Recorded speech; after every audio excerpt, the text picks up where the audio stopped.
Belasan mahasiswa tertimpa bangunan ambruk saat berlatih teater di area kampus.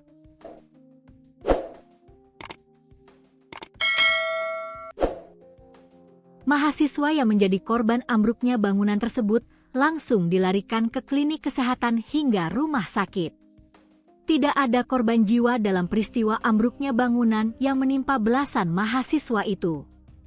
Seluruh mahasiswa yang menjadi korban tidak menyangka bangunan yang menjadi tempat mereka membahas naskah untuk latihan teater bakal ambruk. Bangunan yang ambruk itu berupa gazebo yang atapnya terbuat dari baja ringan.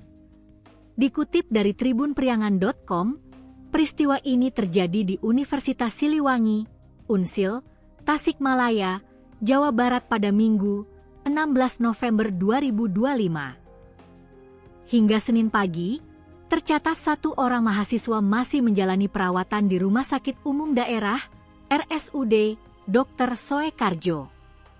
Universitas Siliwangi adalah perguruan tinggi negeri yang berlokasi di kota Tasikmalaya, Jawa Barat, dan merupakan universitas terbesar di wilayah Priangan Timur.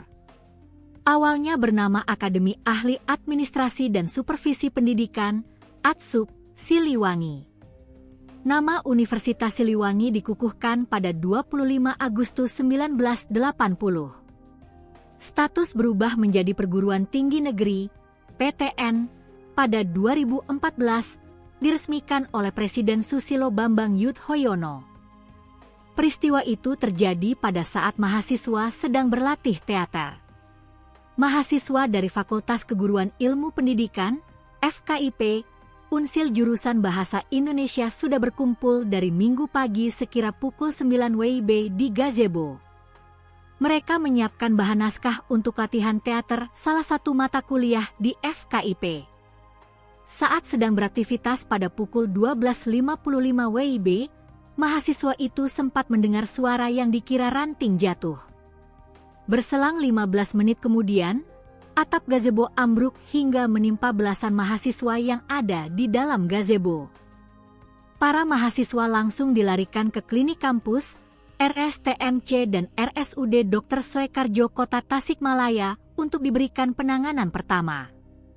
Jumlah mahasiswa yang menjadi korban bangunan gazebo ambruk ada 17 orang dan semua mahasiswa angkatan 2024 dari jurusan Bahasa Indonesia. Dari kejadian tersebut tidak ada korban jiwa, hanya luka akibat tertimpa baja ringan bangunan gazebo. Yang di klinik ada 10 orang sudah pada pulang, hanya trauma dan luka ringan. Untuk di RSTMC masih dalam penanganan ada 6 orang dan 1 orang lagi di RSUD Dr. Soekarjo, kata Wakil Rektor Universitas Siliwangi Gumilar Mulia.